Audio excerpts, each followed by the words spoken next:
Well, good morning. Happy Monday to everybody. So I'm running a little bit behind. I had a phone call today. So it's the nature of real estate, right? You got to take calls when you get them. How has everybody been? How was the weekend? Did everybody do anything fun? Did anybody watch the World Cup? That's been the theme that I've talked about quite a bit here lately. It's been kind of fun to watch. Now I'm at a place now where there's no soccer. So now it's like, what do I watch now? I'm not a big TV watcher, actually. But yeah. So anybody else out there watch the World Cup? Did you guys watch the final game yesterday? So it was boring. I don't know what else to say. It was a boring game. Nothing was happening. Spain was dominating. But then Argentina's goalie just basically would not let a ball go past him, which was impressive. The guy, I think by the end of the regulation time, he had stopped like 20 balls, blocked 20 balls, 20 shots on the goal. So just wild. He was a killer goalie. But in the end, Argentina just could not even get in a position to score until the last few minutes of extra time. I mean, it was kind of a boring game. I mean, it was just a boring game. Now, France versus England. That was Saturday. That was like for third place, which World Cup does that. They have like a third place game. Anyway, they played that game. That game had score after score after score, all kinds of stuff going on. I didn't get to watch that game fully live. I'm going to go back and actually watch how crazy it was. I was actually at a wedding, so could not do that. But it was wild. I mean, there was so much going on in that game from what I saw from the highlights. Definitely worth going back and watching. So anybody else out there watch the game, just let me know. Let me know in the comments. So briefly, what is this show? What do I do here? I talk about real estate. So I've been a licensed agent / broker, been in the industry for over 20 years. Been doing this for a long time. Domino, good morning to you. Hey, you made it. You made it to the very beginning. So that's good. Welcome in. Welcome in. So yeah, I've been doing real estate for over 20 years. So this show here, most of you guys already know what this is, but I just go through the news. I go through real estate news, give you my opinion, observations. We discuss things in the chat, so feel free to do that. I will pause in anything I'm talking about and engage with you guys, so feel free to do that. That's always welcome. So thank you guys for being here. Today, just kind of a bunch of random articles. I mean, there wasn't like a huge amount of news that went on over the weekend. Nothing really kind of crazy. So today will probably be a little bit of a hodgepodge of just different news articles that's kind of going on that we can kind of talk about in regards to real estate and kind of help us think through some things. So I'll give you a rundown about what I'm going to be talking about. We're going to talk about first and foremost, and this is probably the one that's going to have the most discussion today. And we're going to start off with this article, and it's by Inman, but there was multiple articles out there that I was kind of reading through. And it's this: the National Association of Realtors spells out broker duties for office exclusives pre-marketing. It says new guidance spells out disclosures when sellers choose office exclusives or pre-marketing.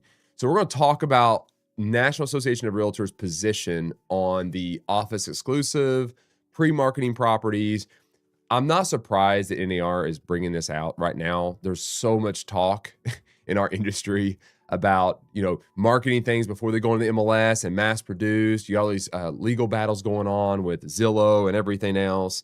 I mean, there's just a ton of stuff going on. So NAR is taking a position to try to clarify what their recommendation and guidance and kind of overall, code of ethics and stuff like that is in regards to this, and trying to clarify what that is. So we're going to talk about that. That will probably be the biggest conversation of the day. And then we're going to go into an article. This one is by The Street. It says, homeowners face selling decision after housing market shift. It says home selling has changed with the real estate market. So we're going to talk about that one. Then, again, it depends on how much time we have. 5 signs home buyers have more negotiating power right now. This was by Kiplinger. I've not actually talked about their website at all, but we will talk about that. And then I will be reading through, if we have time, Succeeding Together. And it's an article by the National Association of Realtors. And there's a reason I pulled this article to read this. This came out like July 17th. So, and it popped up and I was like, this is a good example of like a president and CEO of a local association out of Houston doing a really good job and understanding the role of the National Association of Realtors and what they're there for, and the Houston Association of Realtors and how they're operating. And it's very interesting to see how his approach is to his members and his perspective, and why that association is growing so well. So it's kind of like, take note, guys. Boo, NAR. Yeah, I know, man. They're getting a lot of bad publicity because they seem disconnected. It's like they seem connected and then they don't. And it's just this weird, it's just weird. It's just a weird time right now with NAR. So, but love marketing up front. Yeah, good. Yeah. I'm going to start putting that kind of stuff more towards the front anyway, because all this new stuff can get so boring. Yeah, and then marketing up front. Yeah, so the pre-marketing thing, I think we talked about that last week, didn't we? Kind of like how you like to do the pre-marketing things. I mean, I think you said that. So I get that. Like, I think there's a very big strategy there. I agree with you. I think there's just a huge strategy there for the seller side. All right. Before I get started, let's do our Monday usual thing. Just quickly take a little snapshot of the mortgage interest rates going into this week, where we rest. It's not changed much. Maybe there's been a slight fluctuation here. It's went in the positive side as far as being a buyer. It's went down 0.05%. So it's down to 6.63. That's for the 30-year fixed rate. Then your 30-year FHA is 6.25 and your 30-year VA is 6.26. All of them are down 0.5, 0.3, 0.4, 0.04, sorry, 0.05, 0.03, 0.01, 0.04, something like that. So this just goes back and forth. We're going to see this probably for the next few months. There's uncertainty in the market. So you're going to see uncertainty in the interest rate where it kind of holds a certain pattern. I don't think I pulled this article up in regards to interest rates and what predictions and stuff are right now. But I think it was Freddie Mac released their housing report, I think Friday or Saturday. And we had covered the realtor.com's forecast, and they had predicted right around 6.4. Freddie Mac's prediction for housing market for 2026 that we're going to average around 6.4 as well. So you got two economists and two organizations kind of saying the same thing. A lot of times they use the same economists to make their own opinions, but regardless, they're predicting an average about 6.4 for 2026. It's actually kind of funny. I have noticed that the past few years, typically we start hearing about projections for the following year 6 months into the year we're in, and I'm not seeing that. Let me know if you guys are finding out kind of what they're predicting for 2027. I'm not seeing very much predictions. So there's a little bit of that. No one really wants to throw it out there just yet because they don't really know for sure. We're still kind of in this weird area of adjustment. We see that, in our interest rates. Our interest rate can be a good indicator. It's like, well, we're high right now compared to what we were just a few months ago. And so there's some of that stuff going on, but who knows? I don't know what the projection models are saying, but that's where we're sitting at. If this is coming from Mortgage News Daily, go check it out. And you can read through some of these articles if you want to get into the weeds a little bit more about the market and what's going on. Encourage you to do that. You can read all of them in about 5 minutes and know kind of really a better understanding about the economy and what's going on. They do a good job writing some good articles. I don't read a lot of them here. Roughly Unchanged, After Gradual Weakness. It's kind of boring to read, so I don't read it. I just tell you guys to go read it. It's better. All right. With that being said, guys, quick swig of coffee. Hope you guys got yours or tea, whatever you like, and then we'll jump into the show today. Welcome to the Real Estate Brief. I'm Adam. Today, we're going to be cutting through the noise. We're going to get to the truth in the news. We're going to look at the data, and I'm going to give you some of my observations and where I believe you can find opportunity. So if you're ready to gain your real estate edge, let's dive into our first story. Our first story, like I said early in the opening, is going to come from Inman. Inman News, Jesse Healy. And this title of this one is, it says, NAR, the National Association of Realtors, spells out broker duties for office exclusives pre-marketing. It says, new guidance spells out disclosures when sellers choose office exclusives or pre-marketing. Said earlier that this is not a surprise, that they're trying to clarify exactly what this is and what NAR says is required when it comes to these type of things, because there is all kinds of discussion in regards to this topic. I mean, you've got companies suing each other over syndication. You got Zillow, Compass, and Redfin, and everybody else kind of fighting over it. You got MRED, which is a big MLS organization out of Chicagoland. All kinds of stuff going on in the front of this. You've got Bright MLS doing some things where they're starting to limit the amount of information that is syndicated, where the seller gets to control what that is. You got certain disclosure documents that you've got to have in front of your seller to say, I'm going to do this. Here's the risk of you not syndicating immediately. All this talk is going on. Love or hate NAR, they're still the organization that most of us are a part of for many good reasons. Some we have to be because of the nature of the MLS and where we currently find ourselves. I do want to, appeal to the National Association of Realtors to really keep your ear open to your member base and focus on serving them well. Not trying to be a police state, but right now, You need to learn to support them well. They wear so many hats. If you're a member out there, you know how stressful this job can be. We do not want to have to be fighting the organization we have to be a part of, or we even choose to be a part of. So NAR, if you are listening, please, please, please pay very close attention to the important things that we've got to be dealing with right now, being realtors. That's just my plea. Good morning, Bobby. Welcome in, man. Let me know if you got your workout in. Let me know. I haven't gotten mine in yet. I am nursing. I might have said this last week. I am nursing a kind of a, I don't know if it's a pulled, but definitely a highly aggravated hamstring in my right leg. It's been annoying. I took a whole week off. I just do like elliptical biking and things like that to rest it. And then I went for a little jog with my daughter at her cross country practice, like a little jog, and it flared right back up. So Bobby, there's my issue right now. Let me know if you got your workout in. All right. With all that being said, yuppies. Oh, that's somebody making a promotion. I'll just leave them alone.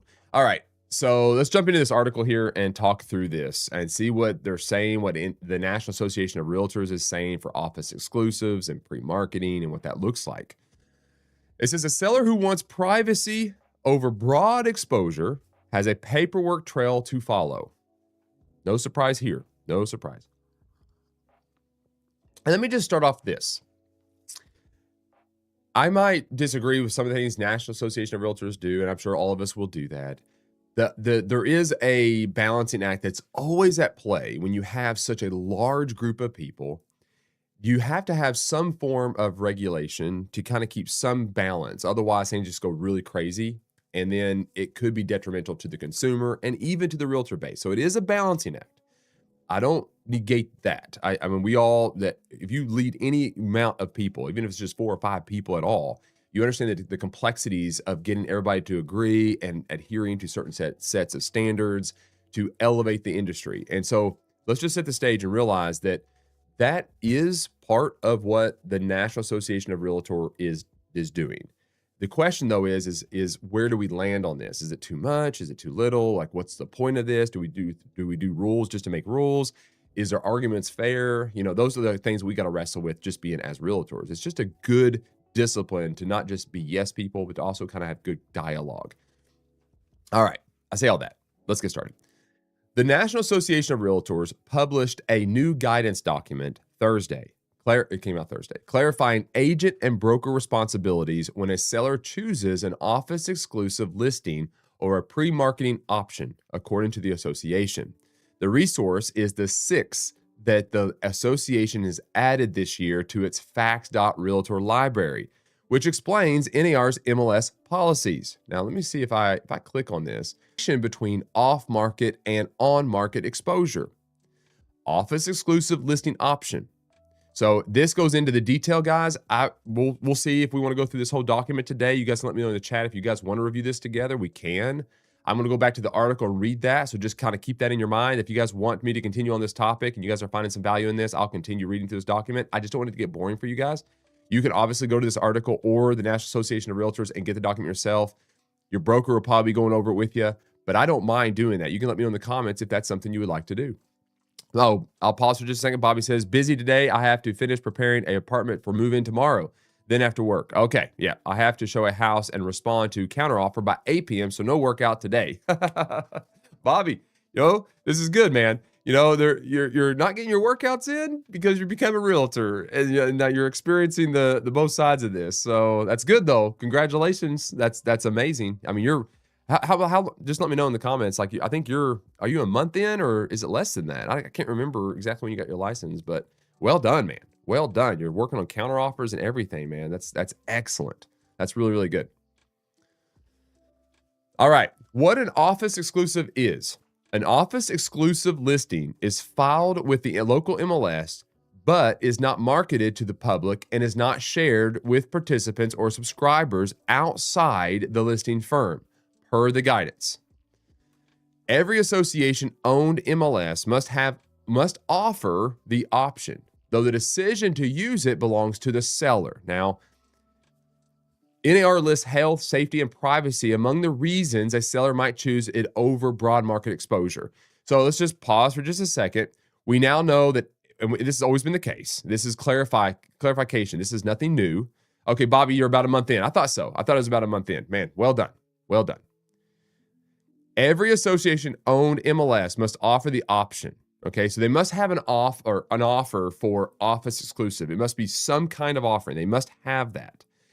But then it emphasizes that the decision to use it belongs to the seller. And that's true. Like if I'm going in and I'm deciding if I want to do a pre-market listing or not, I need to be able to sit down and go over with my seller the pros and cons of both and leave it up to the seller. It can't be coerced. It must be part of a strategy, and it must ultimately benefit the seller. Now, that's where the argument gets very subjective and not objective.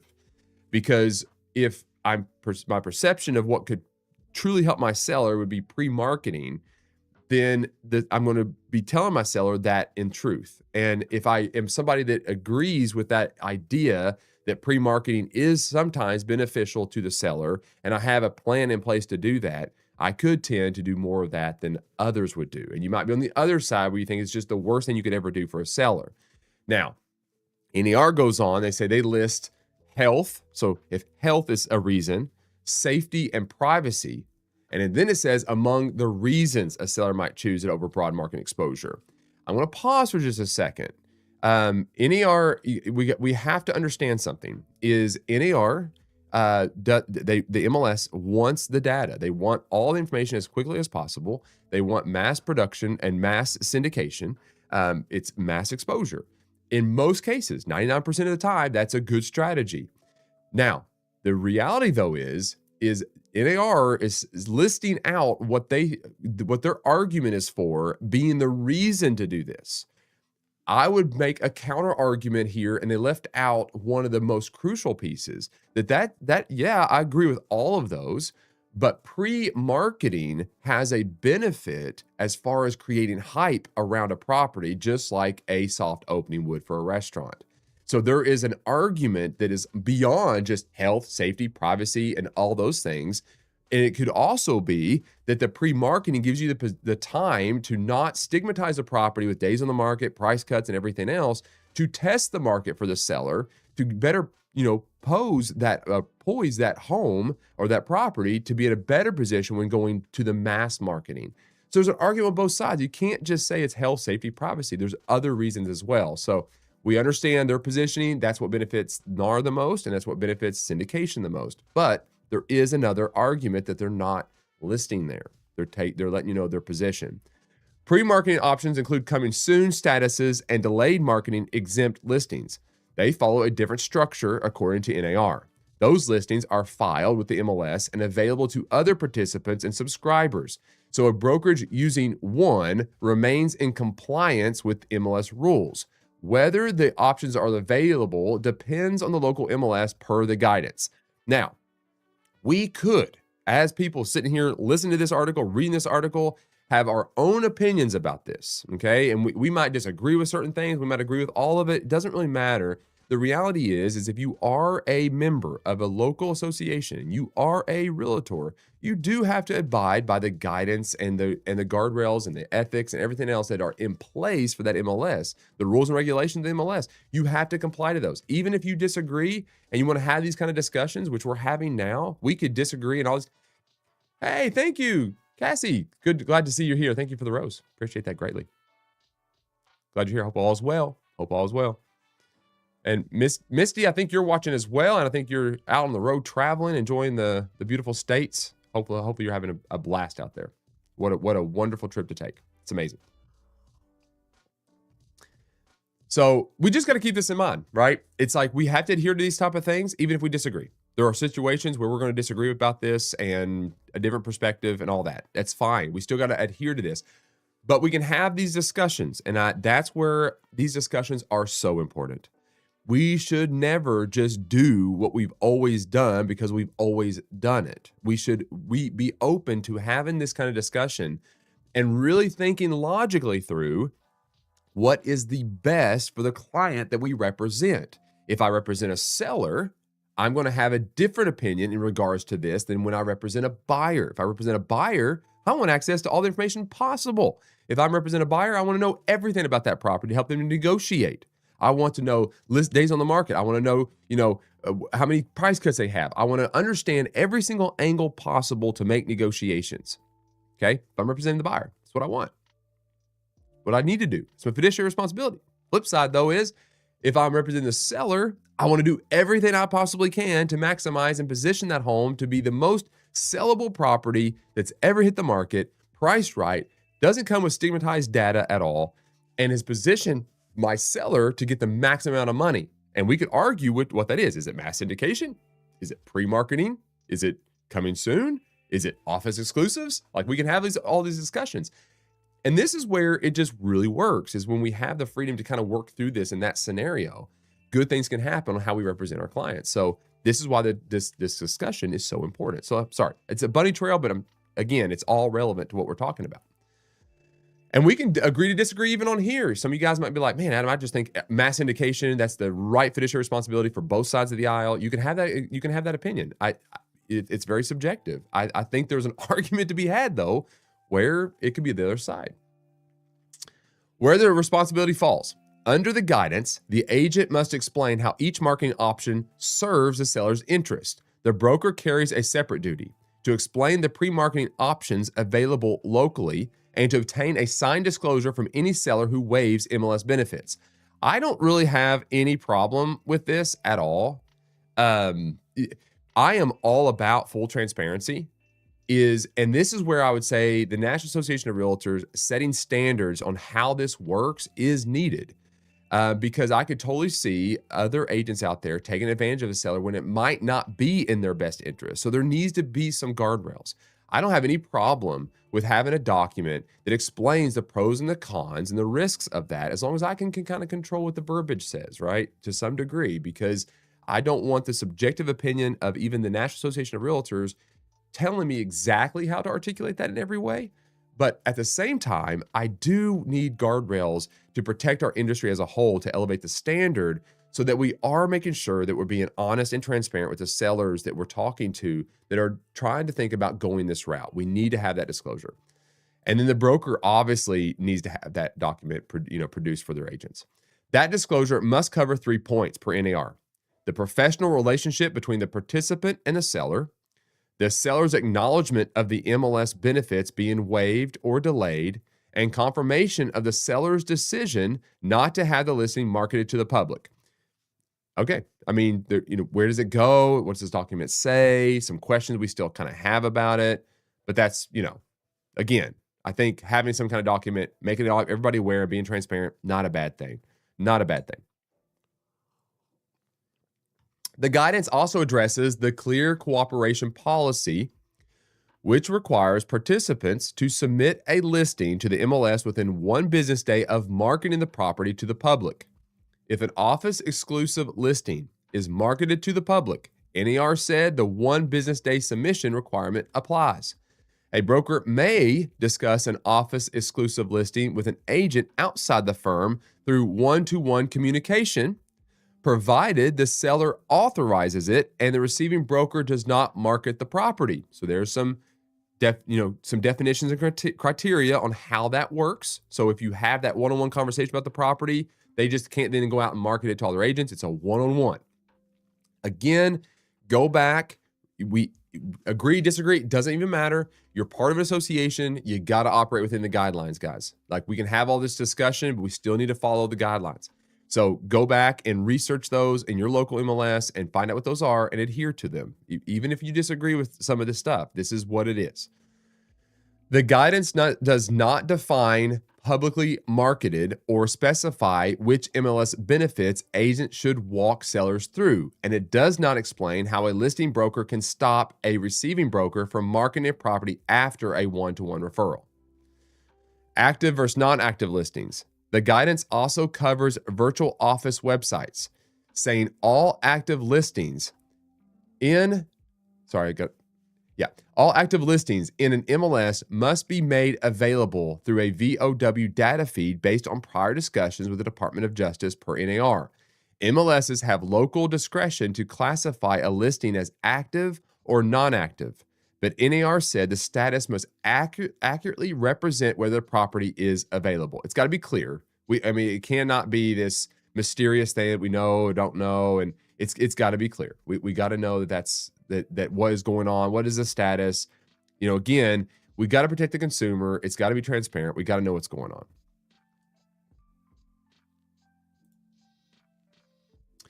All right. Some MLSs treat a listing as non-active or off-market if the property is not available to be shown, is not tracking days on market, does not require list price, or does not track price change history, according to the guidance.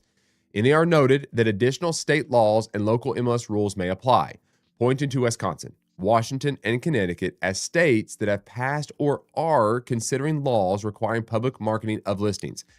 Just a little bit of an update there. There is actual state laws that are being in place or being talked about or are already in place in Wisconsin, Washington, Connecticut, and those places where you are required. You have to public market properties. So again, you gotta agree, disagree. It doesn't even matter. You gotta follow the law. NAR CEO Nikia Wright told attendees at the Realtor legislative meetings in June that the association is monitoring MLS-related questions from members. NAR Vice President of Communication, Rafi Williams, said the new resources stem from that monitoring. So there is these documents. We can kind of go through this, guys, if you want. And maybe we should clarify some of these things. After reading that article, we probably got a lot of questions. So maybe we should look at the National Association of Realtors as a broad perspective and what their guidelines are and what it means. So let's just briefly go through this. I think we just go ahead and do this. We'll get it on the record. We'll talk through this and we'll be done with it. Okay. So this office exclusive listing option. So if you choose to do it, this is the National Association of Realtors guidelines for office exclusive listing option. And every single MLS out there has an option. You have to figure out what that option is, operate within inside those guidelines, and do it accordingly. The office exclusive exempt listing is an option the seller can choose if they want to list their property for sale without public marketing. This means the property check is filed with the MLS, so it is filed, is shared with agents within the listing firm dependent on the listing contract. So again, seller in that contract signs that contract. What it says in that contract says what you can do with it. Office exclusive means is shared with agents within the listing firm. So your own brokerage. The name implies that. It's an office exclusive. It's for our office. What it's not, X, is not publicly marketed. Guys, realize this.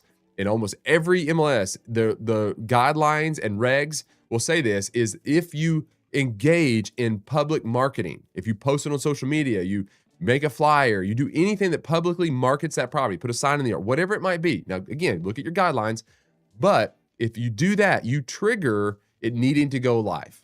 Okay, that's what triggers that. The next option is not disseminated to MLS participants and subscribers who are not within the listing firm. Okay, so you cannot just, once you put in the MLS, it's listed as office exclusive. Okay, it's not visible. They can't see it. It's only local. You send a form probably into the MLS saying, look, I got this listing, but it's off market. This is what I have, so they're aware of it. And then you go live with it. All's good because you made the MLS aware of it. But you cannot disseminate it. You can't send it out to MLS participants, subscribers. It does not go out to syndication and Zillow and all that. It is strictly office only, office exclusive. It says when to use. The choice to deploy this option belongs entirely to the seller in accordance with their best interest, which can include health, safety, privacy, or instance where their individual interests outweigh the benefits of broad market exposure and cooperation with other brokers through the MLS. There's a lot said in that last sentence. Individual interests outweigh the benefits of broad market.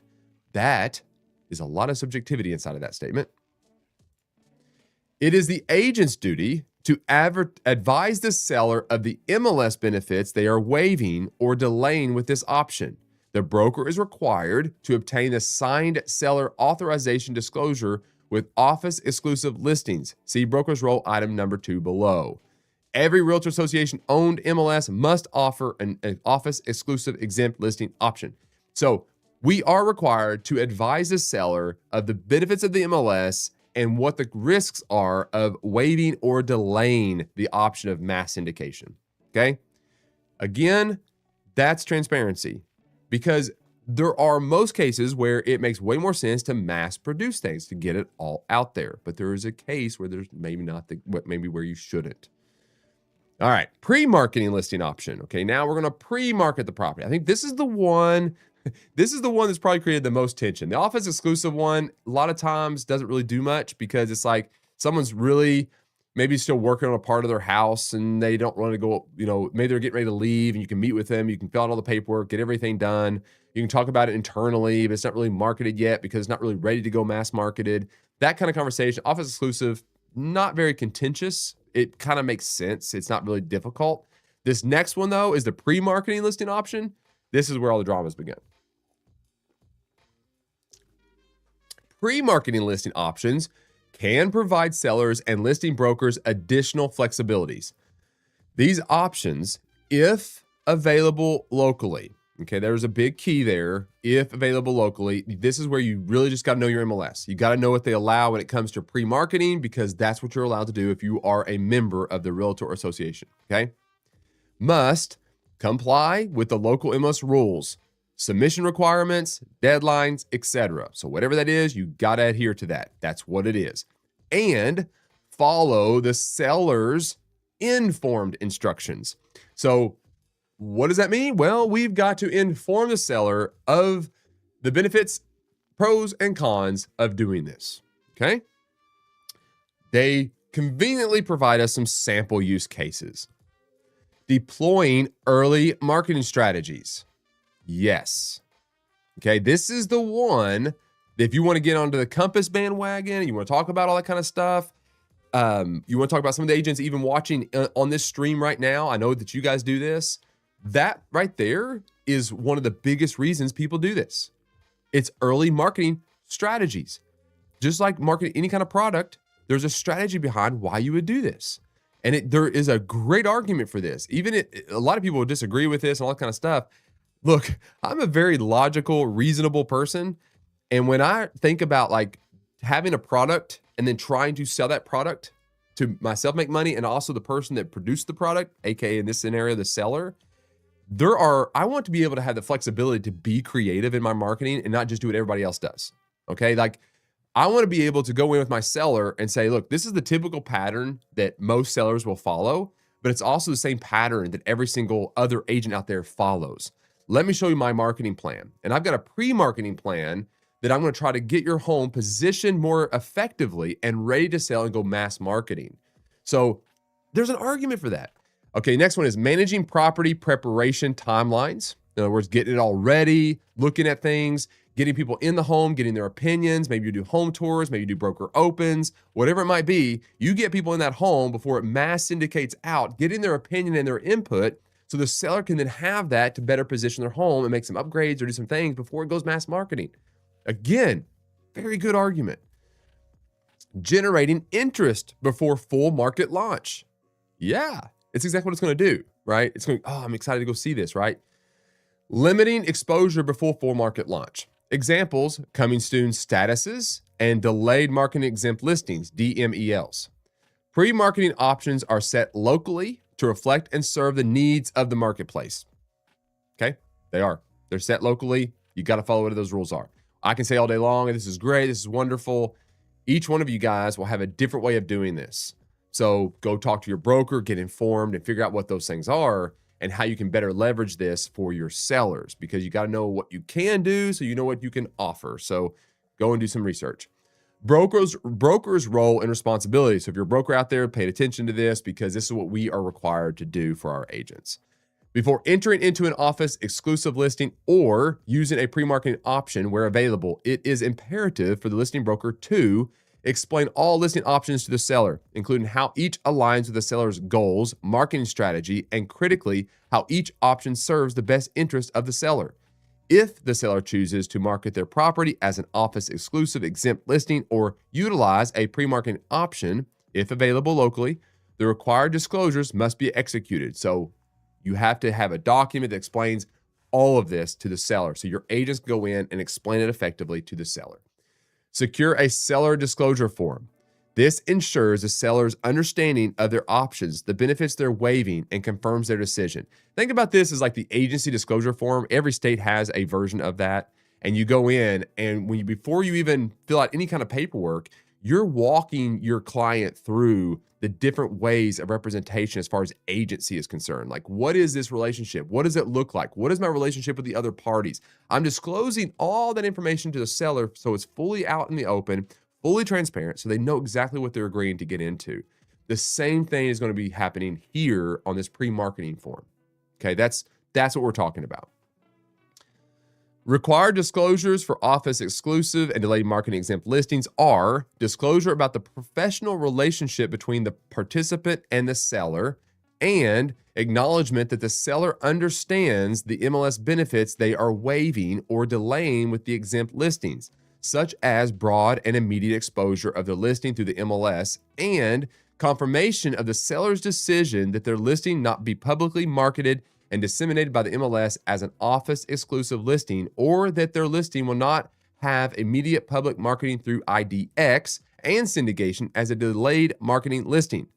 It says additional local disclosure requirements may also apply for coming soon statuses and other local pre-marketing options. So if you're a broker, you have to adhere by those A, B, and C rules. You've got to go through that with your agents.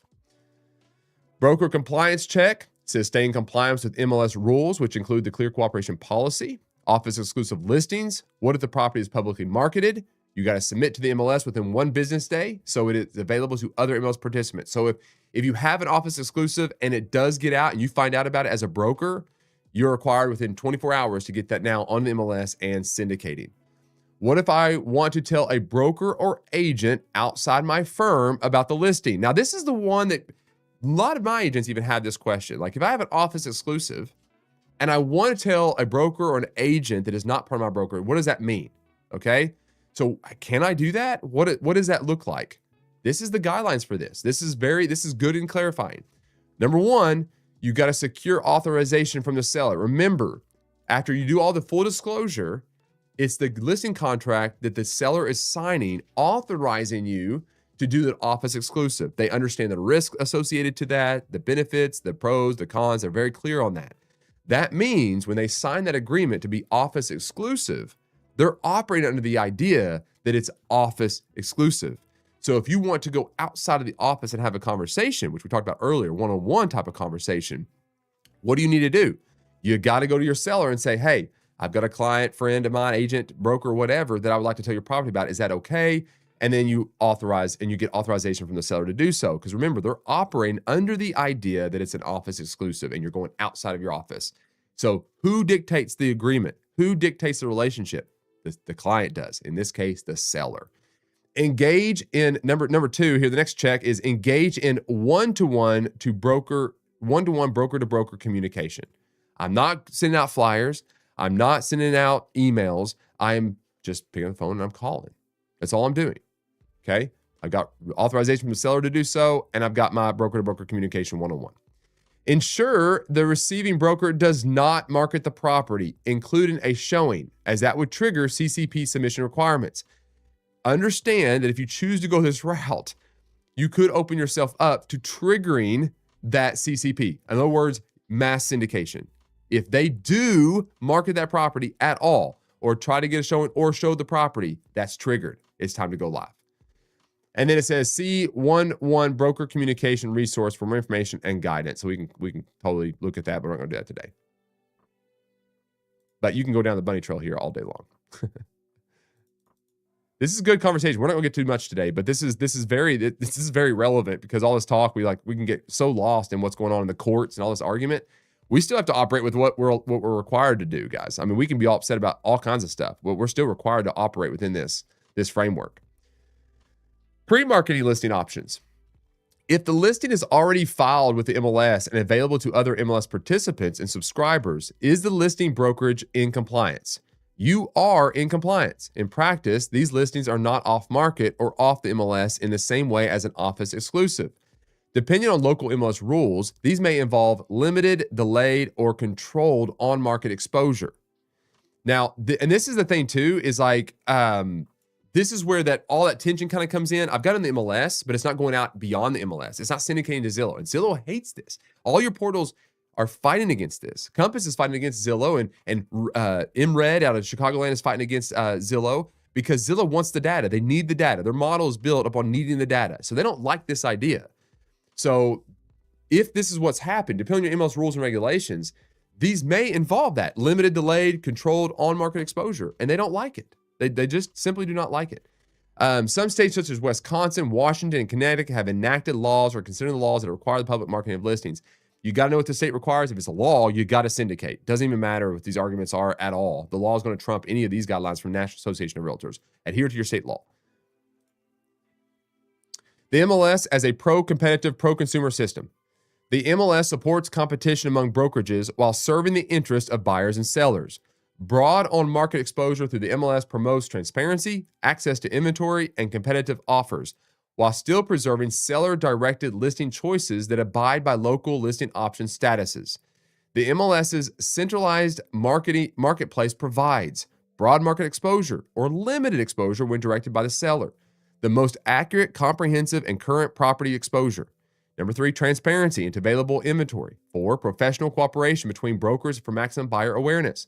5, support for fair housing and equal opportunity compliance. 6, access to historical transactional data. And 7, tools that enhance productivity and informed decision-making. Now, we could read that and agree, disagree with just the nature of kind of the leaning towards this. We understand what this means. You can make a counter argument for each one of those. But the reality is that is, in a nutshell, they're not entirely wrong, right? It's just we might have a different idea of what benefits our seller. But what I will say is NAR is trying here. I'm not saying that everything they're doing is just amazing, but they're trying here. They are trying. Notice they're not taking a hard line. They have their leanings, okay, and you can argue for that, but they also have the grace, okay, and a little bit of that is in the understanding that seller does get a choice. So they're tiptoeing around this very contentious issue while the industry is kind of blowing everything up to trying to figure out where everything lands and what makes sense. And we're just kind of in the middle of that. So they're walking a tightrope a little bit here. So we'll see where the dust settles. We can get all upset about many, many different things. And we all have our own opinions, and that's fine. We still got to operate within inside of the guide rails, the regulations, the laws, all that kind of stuff. We still got to do that. Civil discourse, though, and have these kind of discussions, very important. Very, very, very, very important. And then it goes on to virtual office websites, local MS rules and enforcement. So we get the idea. So guys, that was like a long conversation in regards to pre-marketing, office exclusives. But I've not actually here on this show, I've talked about the news a lot. I've talked about what all the arguments are. I've talked about, what Zillow's goal is, what Compass' goal is, what MRED's goal is, what all these fighting and all these lawsuits goals are. I've given my opinion and my observations. Today was nice because we are realtors. We might agree or disagree with some of the things the association does, but we are realtors. If you are a realtor, we have rules and regulations we have to abide by. So today was a great discussion to be able to step back and say, I might disagree with a lot of different things. I might have my own opinions, and those are fine.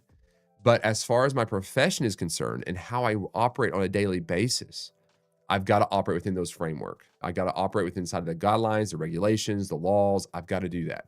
So I can have this civil discourse. I can have these issues. I can have my disagreements, but I'm still going to operate professionally inside of my industry with what is in place currently, all while having these discussions. So we discuss things, we still stay legal and compliant. That's the balancing act. And that's where we're paying attention to what's going on in the news and we're navigating what's going on. And I think that's it's just good. You should be doing this. We don't want to just always do things. I said this earlier. Don't do things because you've always done them that way. And I like when things kind of get blown up every once in a while. And then we can kind of figure out where to plug things back in because you might have a much better system on the other side. Not always, but sometimes you do. And these are very important discussions to be having. All right, let's go into, on this topic to wrap up. I'm going to jump way far forward because This is an article by the National Association of Realtors, and it says succeeding together. All right. And I think the reason why I'm wanting to do this, because there is this tension within the realtor base where we're really upset with what the National Association of Realtors is doing. There's this I don't want to say police state, but there's like this high emphasis on trying to, elevate the professionalism of a realtor while at the same time holding them to a higher standard and compliance that maybe is putting a little undue pressure on them to be able to do their jobs effectively. As realtors, we're juggling so many different hats. We don't want to feel like we've got Big Brother coming in and constantly watching and scrutinizing everything that we do and making us out to be like we're doing this intentionally. Like, I don't think any realtor out there is going out there trying to, I mean, there are some, I shouldn't say any. There are some that do that. But the majority of us are just trying to do our jobs and keep our head above water. And it's really difficult sometimes when you feel like you're also fighting the association you're choosing to belong to. And so NAR, if you're listening, that's the tension. And the reason why I want to focus on this article is because I think this CEO, his name is Reen Galvin, and he's the president and CEO of Houston Association of Realtors. And they have 50,000 members. And in this article, they're kind of talking about what he's doing and how he approaches his agents or his members and that kind of stuff. I didn't read it all the way, but I read through it enough to kind of say, yeah, this guy is like really trying and understand his members. He's listening. And I think that's the importance here. I think that's the importance. And I want to emphasize this association because of the leadership that's happening there. So let's do that. And if you're in Texas, if you're in Houston, you're part of the association, let me know your thoughts if, as I read this, if you agree with this or not. Like, do you agree with what this article is saying about your CEO and president of the association? All right. Houston Association of Realtors president and CEO Reen Galvin supports members' success by helping agents find leads, adopt new technology, and provide consumers with trusted information. Okay? Love all that. With more than 50,000 members, the Houston Association of Realtors is the second largest local realtor association in the country. Leading it is Reen Galvin. I need to know how to pronounce his name. So messing me up this whole time. Who stepped into the role of president and CEO in February after 30 years at HAR, most recently as executive vice president. Leading a realtor association well comes down to one thing, says Galvin: making members' lives easier and helping them succeed. Let me just say this, guys. NAR, that should be your main focus. 100%. Right now, to reposition yourself, get more relevant, become more established, get more respect from your membership base, that should be your headline. Making members, us, lives easier and helping them to what? Succeed. Okay? It doesn't mean coming in on every little situation that is maybe out of whack and maybe not just perfect, but maybe invigorating your membership base to just love you and support you and want to see you succeed because you've helped them succeed. Okay? That's how this works. Another tip, have fun. We really try to create a workplace where people feel valued and enjoy what they do. That means celebrating wins, recognizing staff for their hard work, and creating opportunities for collaboration across departments. One of my favorite traditions is a community 5K where staff members come together and participate as a team. It's a fun way to build camaraderie and reconnect as a team. Let me just say this, guys, there's like two ways that you can really support people. And you can put this in the analogy of raising kids, okay? As a parent, there's multiple choices I can make, but let's just dumb this down to two simple things. I can control my kids by levying rules and regulations on them and say, this is what you have to do. Okay. I can control them that way. I can basically, especially with teenagers, try this. If you've had a teenager, you know exactly what I'm talking about. Try to tell them, you can't use your phone. You can't do this. You can't do that. You can't do this. No, I don't want you to do that. I don't want you dating. I don't want you to do that. Whatever the case may be, you control. You say all these type of things, okay? So you create all these different rules, and now the teenager is stuck in a position with like, yeah, but I really want to do this. But they say I can't. What do they know? So there's this point of tension in this aspect of trying to control your teenager. The other thing you can do, and it's twofold, is be in relationship and in tune with your teenager. Engaging with them, taking them out to lunch, working through situations with them, listening to what they're saying, even if you might disagree, meeting them where they are, and then doing the best thing you could possibly do is instruct them. Instruct them on the reason to make decisions, help them to navigate difficult decisions, help them to navigate difficult situations that they find themselves in, or help them to see why you have a certain rule, right? I don't just come up with a rule, I show them and instruct them why the rule exists to begin with. So, NAR, if you are listening, you've got a group of teenagers. Yes, I'm including myself. We are teenagers in this scenario. And if you continually push more and more control over us, we get more and more resistant, because sometimes the control you're levying against us doesn't make exact sense in where we're at currently, right? It's like the battles you pick. Like, why are we picking the example being the realtor logo and how we use that and how we use the word realtor? Like, why are we fighting that battle right now? When you have a membership base, it's already kind of struggling with you. So now you're out, let me go find these realtors that are misusing the realtor brand and, shut them down and try to create a different way. Like, let me try to control them instead of invigorating them and saying, hey, you know what?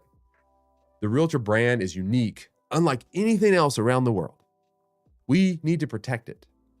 And there's a trademark there that has a lot of value if we use it effectively and correctly. So here's a way that we would advise you. And here's the consequence of not doing that is we won't have an association anymore. Help your members understand by instructing and being in a relationship with them and hearing them about the rules. Like, this is the way it works.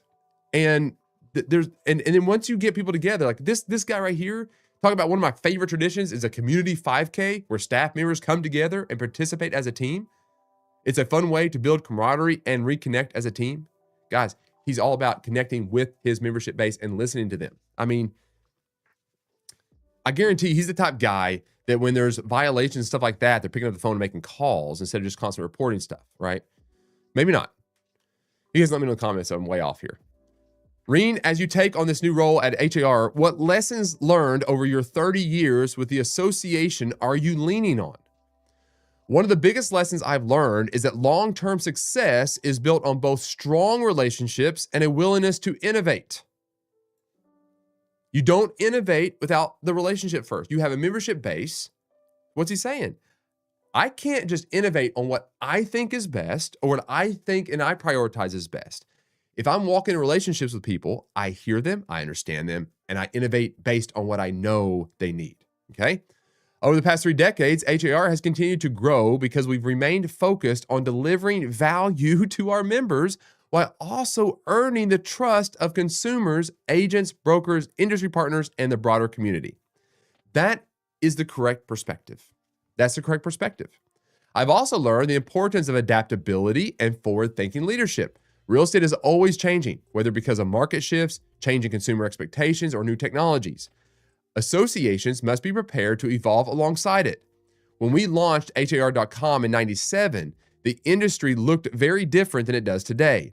Embracing innovation early allowed HAR to become a recognized leader in real estate technology and consumer engagement. That same mindset still drives HAR today. Let me just pause for just a second here, guys. We can unpack this one paragraph pretty well here, okay? Let's talk about the importance of adaptability, forward-thinking leadership. Real estate is always changing, whether because of market shifts, changing consumer expectations, or new technologies. This is my point, is as association, National Association of Realtors, you got to be careful the battles you're picking. Because if we're fighting over trademark use or whatever that might be, what does that actually do to help your membership base? What is that actually doing for them? Or is that just a distraction, right? So just be careful when you're deciding on this, because your focus should be on these things. And now, the interesting thing too here is HAR.com. If you guys do not know what HAR.com is, let me show you. There's HAR. Notice what's on screen. HAR.com, homes and rentals. Look what's at the very top here. Buy, rent, home values, schools, search bar. What does this look like? A real estate portal? Yeah, it does, right? And in this area that it's located, Zillow doesn't have a footing at all. It's controlled by realtors. It's controlled by agents. This is one of the best Texas listing websites ever. It gets more search than Zillow does in the entire state of Texas. So they're doing something right. They're doing something right. Equally important is organizational culture. HAR has always benefited from a highly collaborative and mission-driven team that is committed to supporting our members' success. Maintaining that culture of excellence, innovation, and service will continue to be a priority for me as CEO. Speaking of innovation, can you share any recent tech innovations that HAR has built to help consumers and its members navigate the home buying and selling process? So we are always focused on technology that improves both the consumer experience and the member. He goes on and talks about what they're doing at HAR. Going back to har.com, can you talk about how it helps members get to their next transaction? Let's go on down to here. Do you have any advice to help smaller local associations as they look toward innovation and tech to provide more benefits to members? Now, this is the part where I want to hold on to, right? Question, do you have any advice to help smaller local associations? Okay, what does he say? Listen with intention. Collaborate and always look for ways to innovate. That one sentence is everything. Listen with intention. We can get so caught up in our little committees that we're involved in that little group then thinks that they can control for the masses, or the boards of these local associations control for the masses, and they don't do the very first thing he says there. Listen. They're not engaged with their membership base. They're kind of a clique. They make decisions that they think is best, or you got one dominant speaker inside those groups that think they know what's best, but they're not listening. And they're definitely not listening with intention. In other words, I'm going out into the community, my membership base, and I'm asking them questions. I'm engaging with them and having difficult conversations about what they like, what they don't like. I'm learning and I'm listening to what their problems are. And then what am I doing? I'm collaborating with them. I'm working with them and I'm working through situations and that kind of stuff, right? NAR, there is all this discussion about pre-marketing. Tons and tons about pre-marketing. Be very active in that. And I think you guys are. I think you've got, clarifying rules and a little bit of leniency there, whatever. But that's the conversation we need to be having more of, right? You need to be listening. Make sure you're listening. Innovation doesn't happen overnight, and it doesn't always require a massive budget or a big technology team. Some of the best ideas really come from simply listening to members and asking, what problem are we trying to solve? And how can we help members succeed? Man, if every association out there would just wake up every single day and ask that question, what problem are we trying to solve and how can we help members succeed? Think about that perspective. Encourage members and staff to share ideas and give feedback. That's the only question our association should be asking. The National Association of Realtors should be asking, what problem are we trying to solve and how can we help members succeed? That's it. Right now, especially.